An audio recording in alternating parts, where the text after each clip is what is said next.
복음 시리즈 첫 번째 시간입니다. 로마서 1장 13절에서 16절 말씀 가지고 복음의 재발견이라는 제목으로 은혜 나누고자 합니다.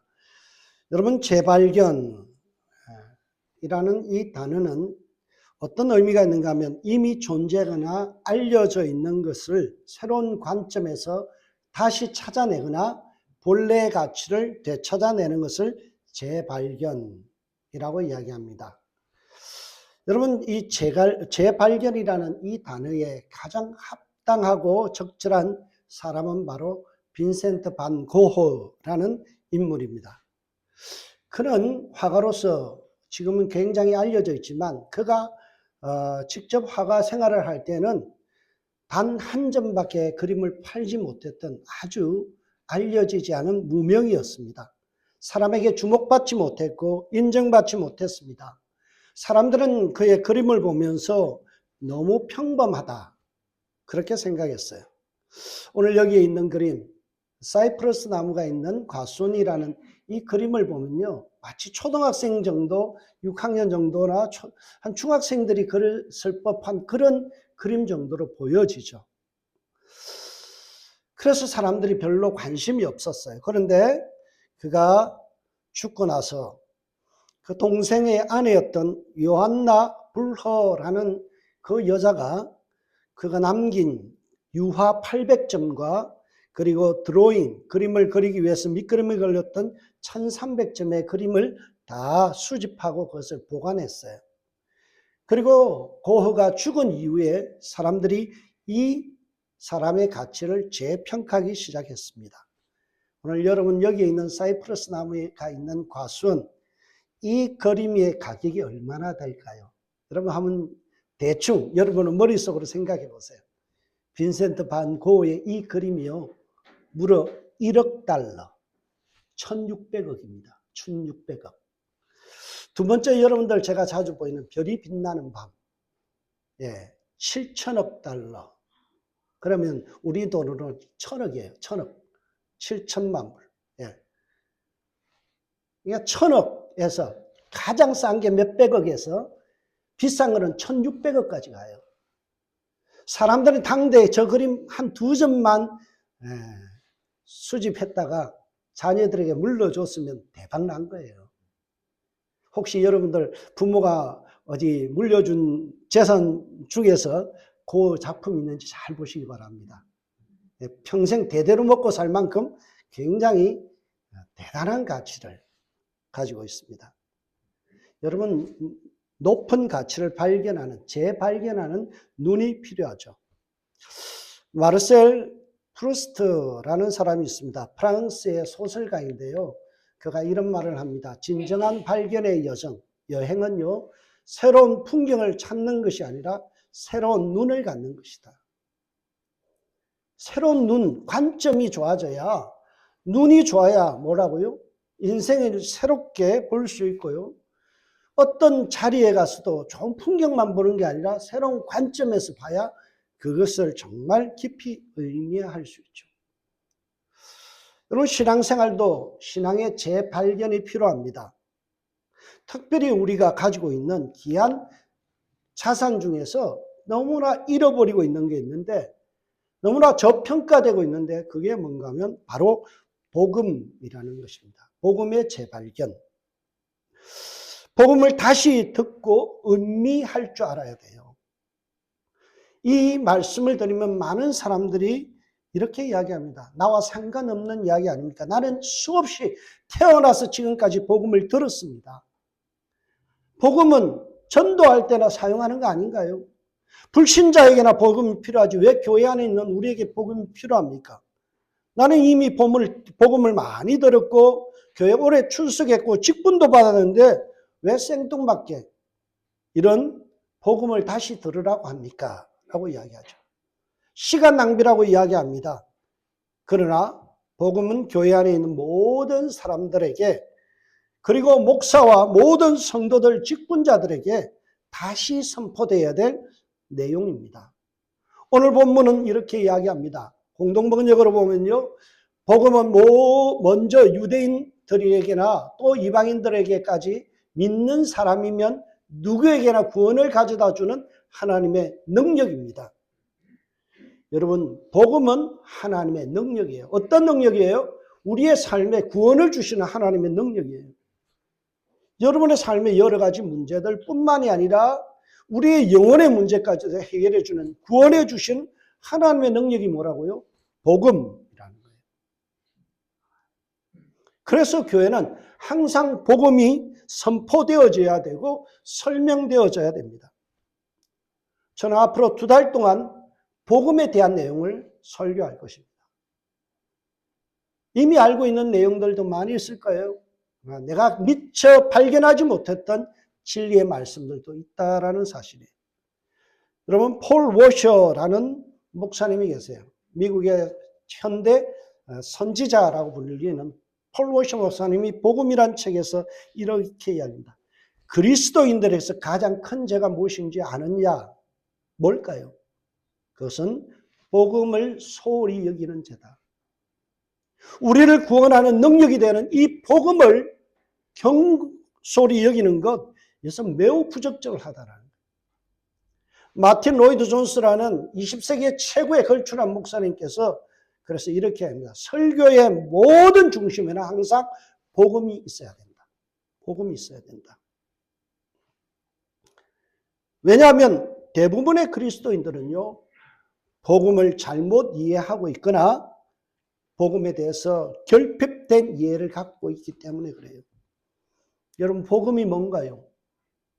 복음에 대해서 저는 복음에 대한 내용을 정말 설교하려면요, 1년 내에 해도 모자랄 만큼이나 복음의 내용이 방대합니다. 그래서 압축해서 2달 동안에 할 건데요. 여러분, 2달 동안에 할 만큼이나 풍성한 이 복음의 내용들을 우리는 단 3분도 설명하지 못한다는 사실이에요. 우리는 잘못 이해한 복음이 있고 또는 부족한 이해의 복음이 있어요. 오늘 보면 15절에 이렇게 이야기합니다. 그러므로 나는 할 수 있는 대로 로마에 있는 너희에게 복음 전하기를 원하노라. 로마에 있는 너희 누군가요? 성도예요. 이미 교회 생활하고 있고 복음을 들었던 사람이에요. 근데 바울은 다시 로마 교인들이 복음을 들어야 된다라고 지정하고 있어요. 그것도 바울은 로마 교회를 가서 복음 전하기를 여러 번 시도했다고 이야기하죠. 형제들아, 내가 여러 번 너희에게 가고자 한 것을 너희가 모르기를 원치 아니하노니. 바울은 끊임없이 복음을 선포하기를 원했고 로마 성도들에게 복음을 전하기를 원했다는 거예요. 왜 로마 성도들이 이미 복음을 들었고 예수를 믿는데 복음의 재발견이 필요하다고 이야기할까요? 그것은 잘못된 복음에 대한 이해를 우리가 바로잡기 위해서예요. 복음은 마치 나침반과 같이 천국으로 가는 길을 제시해 줍니다. 하나님을 아는 길을 제시해 줍니다. 올바른 신앙생활을 제시해 줍니다. 그런데 우리는 자꾸만 굽어져요. 사막을 걸어가면 발걸음이 굽어집니다. 여러분요, 이 대부분의 사람들 전부 다 그래요. 왼쪽 다리와 오른쪽 다리의 균형이 맞지 않아요. 그래서 사막을 걸어가라 그러면요, 한쪽이 짧은 쪽으로 자꾸 기울어져요. 그걸 윤회보행이라고 그래요. 윤회보행. 계속 서클처럼 걸어요. 그래서 영어에서 walking in circle이라고 해요.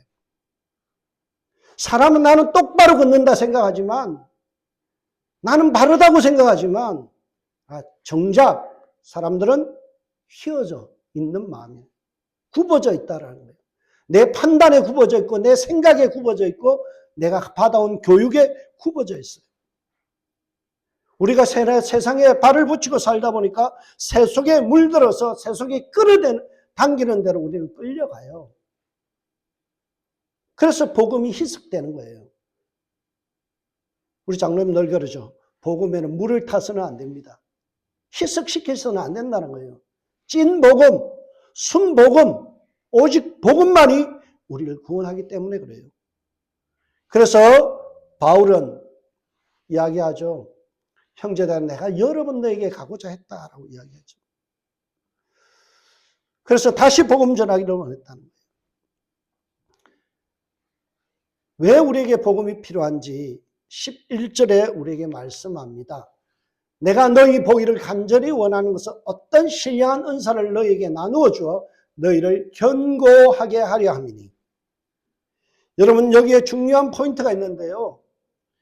복음을 전함으로 인해서 일어나는 어떤 일이 일어나는가를 이야기하는데 첫 번째 신령한 은사를 우리가 받게 됩니다. 기프트, 하나님이 주시는 기프트가 있는데요. 그 기프트들, 은사들을 통해서 우리에게 주어지는 유익이 뭐라고요? 견고하게 된다. 영어로 보면 to make you strong. You strong. 너를 강하게 만들어준다는 거예요. 뭐가요? 복음이. 복음을 통해서 우리가 은사를 받게 되면 우리 신앙생활이 뜨거워지고 우리의 신앙이 강력해진다는 거예요. 여러분 여기에 있는 견고하다라는 단어가 스테리조라는 이 헬라어인데요.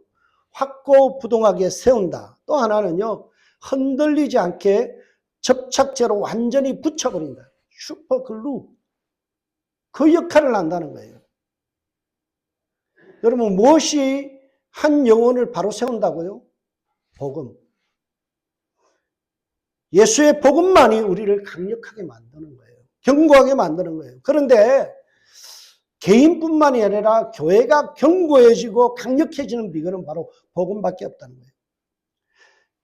킹 제임스 버전에 보면 견고하게 하다라는 단어를 establish라고 그렇게 설명합니다. 이 단어는요. 개인에게 적용되는 단어가 아니에요. 주로 공동체가 견고하게 세워지는 것을 이야기합니다. 여러분 공동체를 똘똘 뭉치게 하고 강력하게 하고 교회가 정말 근루가 되게 하는 교회가 공동체가 강력해지는 비결이 뭐라고요? 바로 복음 안에 있다라는 거예요. 그래서 우리가 복음을 다시 들어야 되는 거예요. 여러분 신앙생활하면서 우리 안에서 언젠가부터 나태해졌잖아요. 언젠가부터 허리멍텅해졌잖아요. 어느 순간부터 열정이 식어져 버렸잖아요. 어느 순간에 내 안에서 하나님을 향한 갈망이 없어져 버렸잖아요. 그냥 습관적으로 예배드리고 교회 오고 헌금하고 식사하고 가는 것. 이게 신앙생활의 전부인 줄 알잖아요. 매너리즘에 빠져서 우리가 뜨거움이 없어졌잖아요. 왜 이렇게 되었나요? 바로 복음이 희석되었기 때문에. 내 삶 속에 복음이 들어와서 나를 붙들지 않기 때문에 그런 거예요. 여러분 로마 교회에 복음이 필요하다는 이 말은요. 교회 안에 내분이 있었다. 사분오열되었다. 흩어졌다. 그리고 서로가 충돌을 했다라는 거예요. 근루가 안 되고 콩가루같이 모래와 같이 흩어지더라는 거예요. 바울이 그래서 뭐라고요? 로마 교회를 강력하게 세우는 것은 복음밖에 없다. 그래서 내가 자주 너에게 복음 선포하기를 원한다라고 이야기하죠. 그렇다면 왜 로마 교회의 성도들은 이렇게 서로가 충돌하고 마음이 사분오열되고 그렇게 되었을까요? 그것은 바로 세월 앞에 장사없기 때문에 그래요. 로마서가 기록된 연대는 예수님이 성천하신 후로부터 20년 정도에서 25년 후에 기록된 거예요. 처음에 예수님을 따랐던 사람들도 예수님의 제자들을 통해서 그들이 확신하고 예수를 받아들일 때는 마음이 뜨거웠어요. 근데 그 신앙이 차츰 시간이 지나면서 이게 식어가기 시작한 거예요. 요한계시록에 보면 라오디게아 교회가 있습니다. 그 교회를 향하여 뭐라고 이야기해요? 너희들이 차지도 덥지도 않은 미지근한 상태의 신앙생활이다. 그것을 지탄하죠. 오늘날 교회가 라오디게아 교회입니다. 뜨겁지가 않아요. 차라리 차지도 않아요. 그냥 흐리멍텅하게 신앙생활을 하는 거예요. 하나님에 대한 기대가 없이 주일 날 오는 거예요. 말씀에 대한 사모함이 없이 오는 거예요.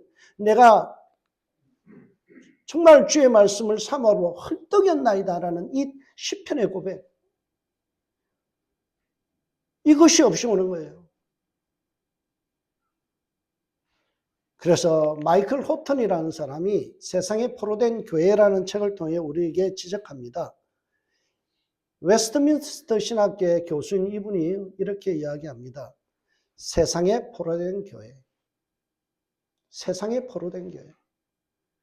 오늘날 우리가 세상을 사랑하고 품고 세상을 변화시키는 그런 존재가 아니라 세상이 우리를 포로로 삼았다는 거예요. 여러분, 저는 교회에 오면서 많은 교회들이요, 참 어려움을 겪는데 그 중에 하나가 뭔가 하면 이데올로기의 노예가 된 분들이 있어요.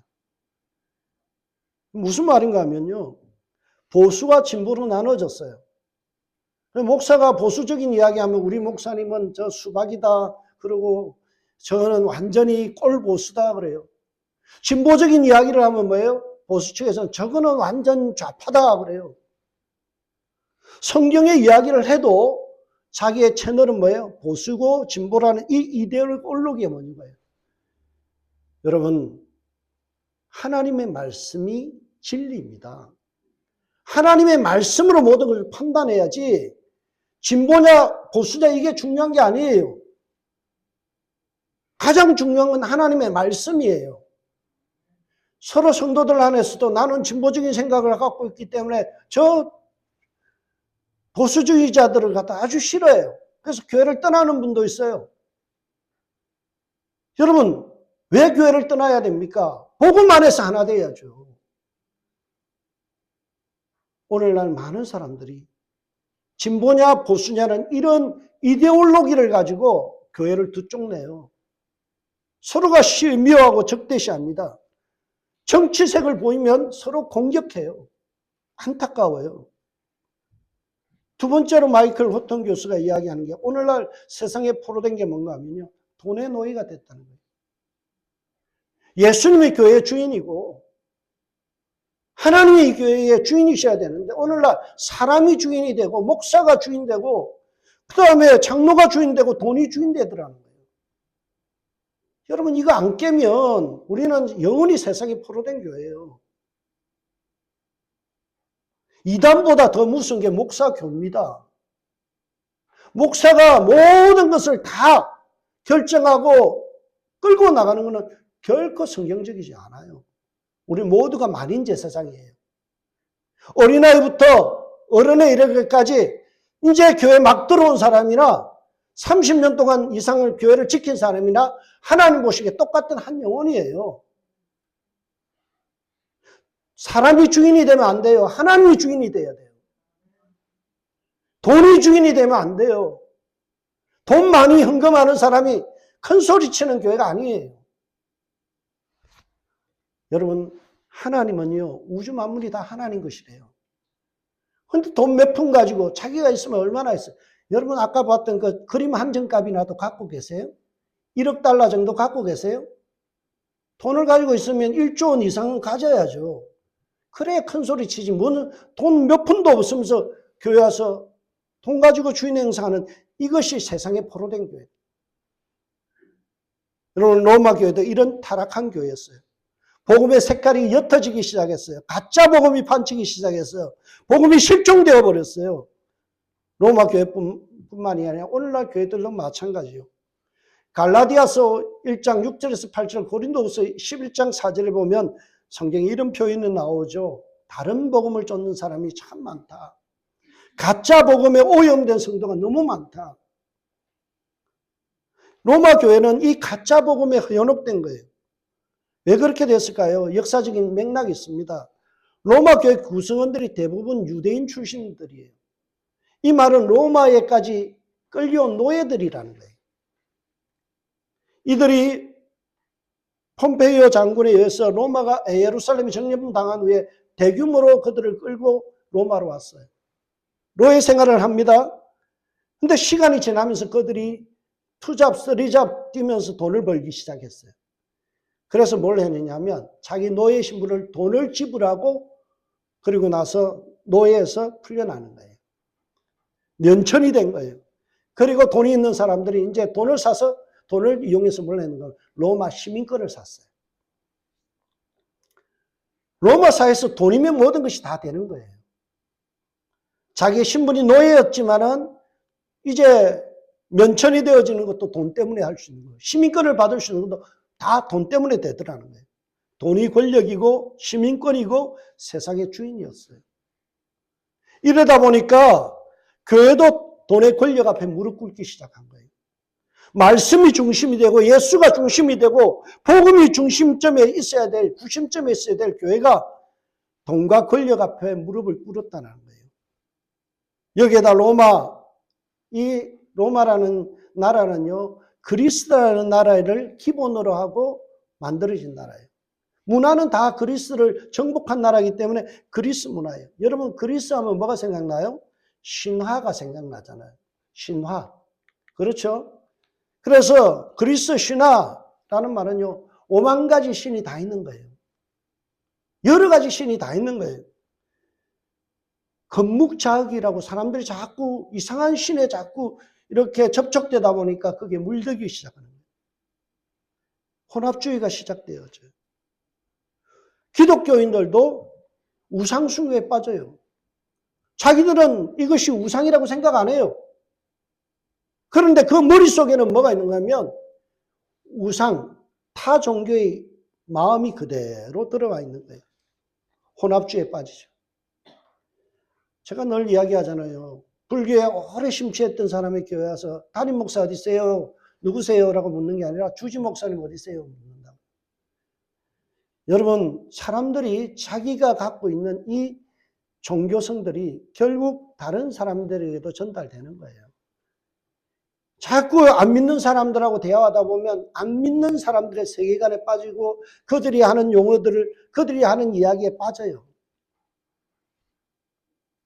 여러분, 그런데 그것이 여러분 그때만 그랬을까요?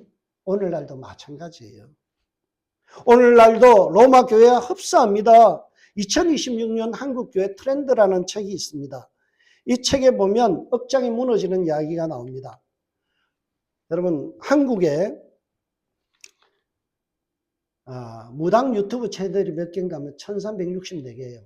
사주 채널이 673개예요. 타로 점을 보는 게 1641개예요. 2018년도에 영국 이코노미스트 그 잡지에서요, 한국의 이 무당사업, 운세사업의 규모를 측정했는데 얼마인 줄 아세요? 39억 달러. 39억 달러. 여러분, 수조 원의 돈이 어디로 흘러간다고요? 무당집으로, 사주 보는 대로, 타로 점 보는 대로. 한국인의 48%가 여기에 빠져 있다는 거예요. 여러분, 한국 기독교인의 몇 프로가 이 무당이나 사주를 보거나 타로점을 볼까요? 무려 20%의 기독교인. 여러분, 여기도 전과자가 있을 수 있어요. 10명 중에 2명은 사주 본다는 거예요. 점 본다는 거예요. 오늘의 운세, 신문 보면서 오늘의 운세, 거기에 눈 간다는 거예요.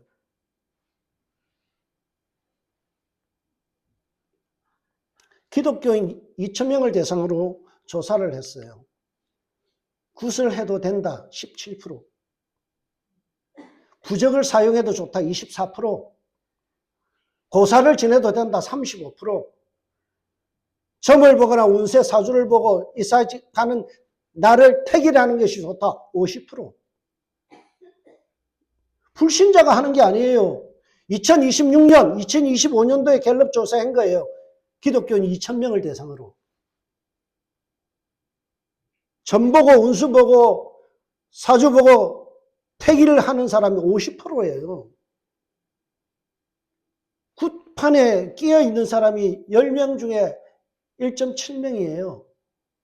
이게 오늘날 기독교의 현실이라는 거예요.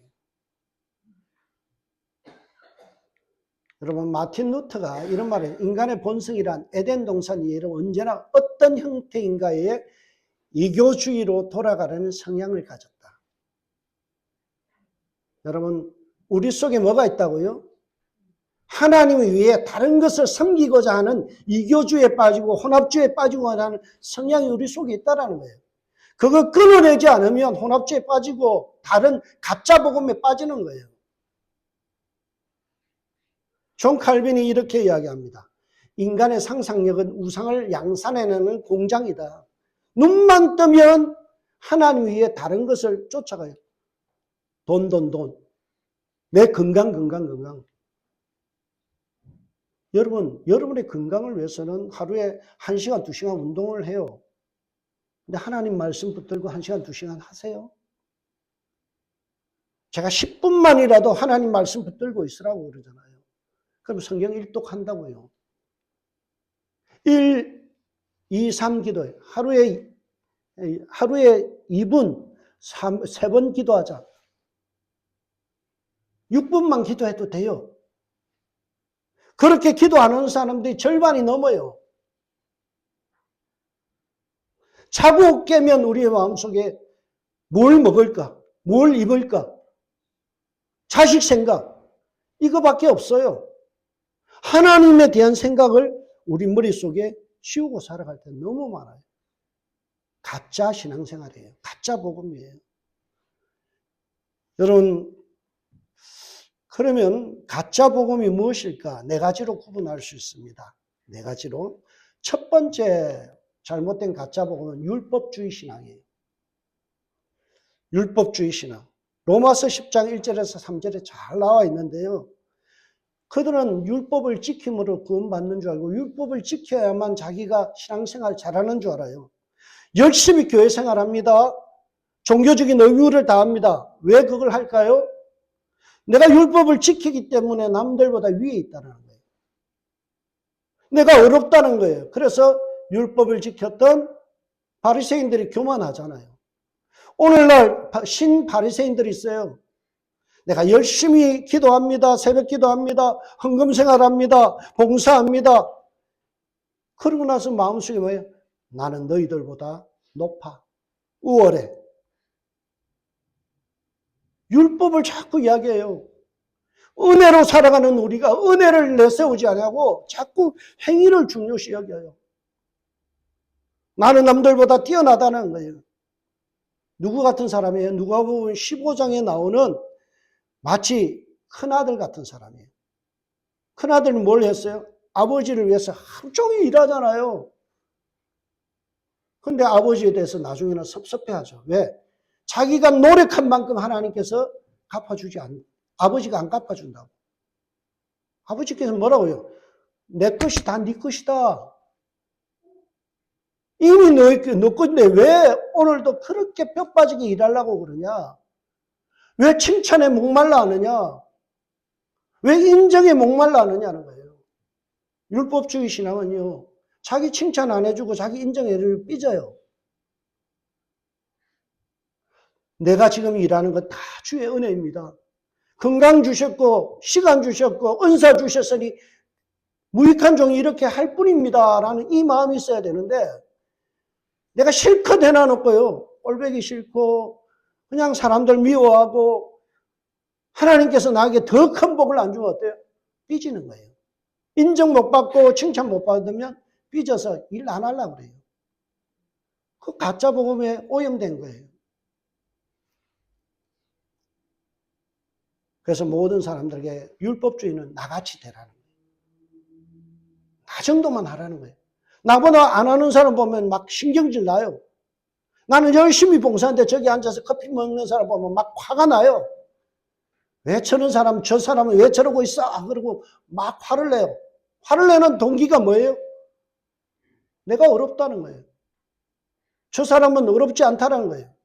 잘못했다는 거예요. 그래서 이 율법주의의 신앙이 오염되면요, 은혜의식이 사라져요. 여러분, 우리 교회는 율법으로 신앙생활을 하지 아니하고 은혜 안에서 주님이 주신 기쁨으로 사역하는 저와 여러분들 되시길 주님을 축복합니다. 두 번째로요, 도덕주의라는 거예요. 율법주의와 비슷한데요. 내가 도덕적으로 옳다라는 것을 증명해 보이려는 거예요. 내가 남들보다 선하다는 것을 보여주려는 거예요. 누가복음 10장에 보면 율법학자가 그러죠. 그 사람이 자기를 옳게 보이려고 예수께 여짜오되 그러면 내 이웃이 누구니까? 옳게 보이려고. 끊임없이 고민하는 게 뭐예요? 내가 다른 사람에게 어떻게 보일까? 내가 인정받고 착하고 칭찬받고 여기에만 관심이 있는 거예요. 도덕군자처럼 신앙생활 하려고 그래요. 너같이 예수 믿으면 틀렸어. 나처럼 신앙생활 해야 돼. 예수 믿는 사람은 선해야 돼. 착해야 돼. 그래서 마음속이 좀 비뚤어져 있는 사람 보면 막 화가 나고 그런 사람도 있죠. 그래서 정죄하는 거예요. 여러분, 오늘날 이것이 가짜 복음이에요. 우리 신앙은 믿음으로 사는 것이 도덕으로 사는 게 아니에요. 하나님이 주시는 은혜의 힘에 의해서 우리가 선한 일을 할 뿐이에요. 내가 뭔가를 하는 게 아니에요. 하나님께서 내게 은사를 주셔서 그 은혜의 힘으로 내가 해내는 거예요. 이 원리를 잊어버리면 자꾸만 내가 뭘 하다 보면 내가 뭘 하고 싶고 내가 드러나는 거예요. 이게 바로 가짜 복음이에요. 그래서 진리를 알지니 진리가 너희를 뭐 한다고요? 자유케 하리라. 내가 봉사해도 자유함이 있고 봉사하지 않아도 자유함이 있고 예배를 빠져도 자유함이 있고 예배를 드려도 자유함이 있고 하나님이 나를 은혜로 받아주신 게 너무나 감사해서 하는 거예요. 이 율법주의와 도덕주의를 우리 교회에서 몰아내주실 주의는 부탁드립니다. 세 번째로 잘못된 신앙이 기복주의 신앙이에요. 예, 우리 한국 교회 거의 52%가 기복주의에 빠졌다는 거예요. 기복주의는요, 정성을 쏟으면 하나님도 감동하신다는 거예요. 그래서 나오는 말이 뭐예요? 지성이면 감천이다. 여러분, 그거는요, 불교 신자들이 절에 가서 열심히 공양 드리고요, 108배하고 1000배하는 거하고 똑같은 거예요. 기독교는 지성이면 감천 아닙니다. 여러분, 지금 보세요. 어떤 사람은 노력 안 했는데 복을 많이 받은 사람이 있어요. 지성을 드린 거예요? 아니에요. 각자 분복이 다른 거예요. 하나님이 주시는 은혜의 분량이 다른 거예요. 축복의 분량이 다른 거예요. 저는 어떤 데는 화가 날 때가 있어요. 왜? 제가 아무리 봐도 저는 제만큼 책을 읽는 사람이 없어요.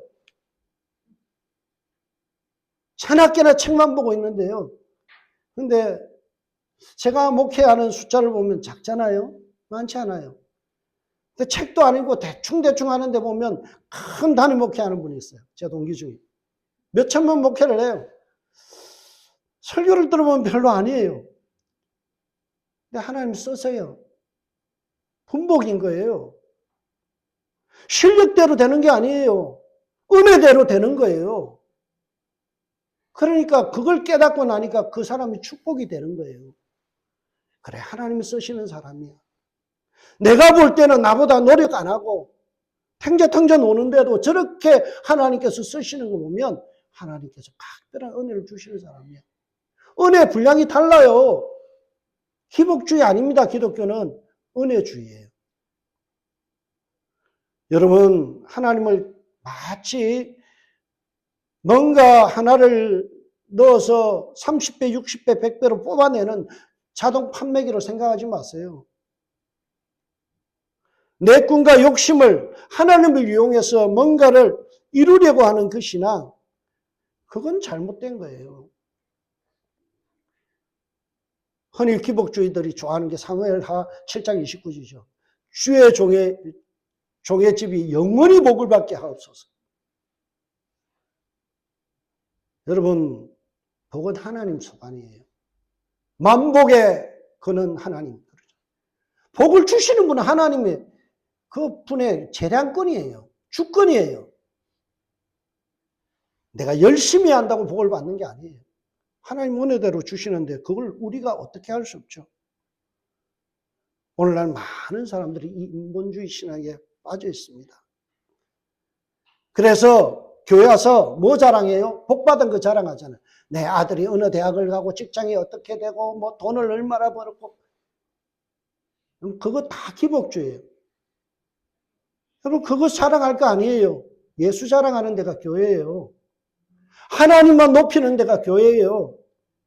하나님께서 내게 이런 은혜를 주셔서 감당하기 어렵습니다.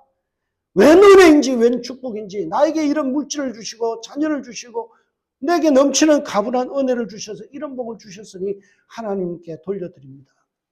이웃과 나눕니다. 이게 기독교 복이지. 내가 뭐 차를 좋은 거 뽑았다, 비싼 백을 들었다, 그게 중요한 거 아니에요. 우리 교회는 예수님만 자랑하고 은혜만 앞세우는 교회 되길 주의 이름으로 축복합니다. 이 네 가지, 그리고 인본주의라는 게 있어요. 인본주의는 뭔가 하면 내가 인생의 주인이에요. 교회 주인이에요. 우리 가정의 주인이에요. 내 말 안 들으면 다 기분 나쁘고 처리해야 될 사람이에요. 하나님까지도 나를 위해서 존재해야 돼요. 이 그림을 제가 그 제미나이라는 그 앱을 가지고 만들어 봤는데요. 제가 이렇게 했어요. 내가 왕이고 왕자이고 예수님이 비서의 모습을 그려봐. 이랬어요. 왕관을 내가 쓰고 있잖아요. 하나님 뭐하고 있어요? 열심히 컴퓨터 프로그램 막 타이핑 하잖아요. 오늘 기독교가 인본주의에 빠졌어요. 어떻게 해요? 내가 주인인 거예요. 내가 결정하는 거 하나님 싫어요. 하나님 나에게 인생에 간섭하지 마세요. 내가 하나님 자리에 앉아서 모든 걸 결정하려고 해요. 그들은 하나님을 인정하지 않아요. 믿음이 없는 자는 뭐라고요? 하나님이 없다 하는도다. 이 네 가지가 기독교를 오염시키고 가짜 복음으로 만들어요. 폴 로시 목사님은 복음이나 책에서 이렇게 얘기합니다. 가짜 복음에 대해서 이야기하기를 하나님을 모독하는 행위다. 하나님을 모독하는 행위다. 여러분, 오늘날 한국 교회가 이렇게 황폐하게 된 것은 바로 우리가 이 가짜 복음에, 거짓 복음에 놀아나기 때문에 그래요. 여러분, 청교도가 세운 이 미국이 과연 복음적일까요? 아닙니다.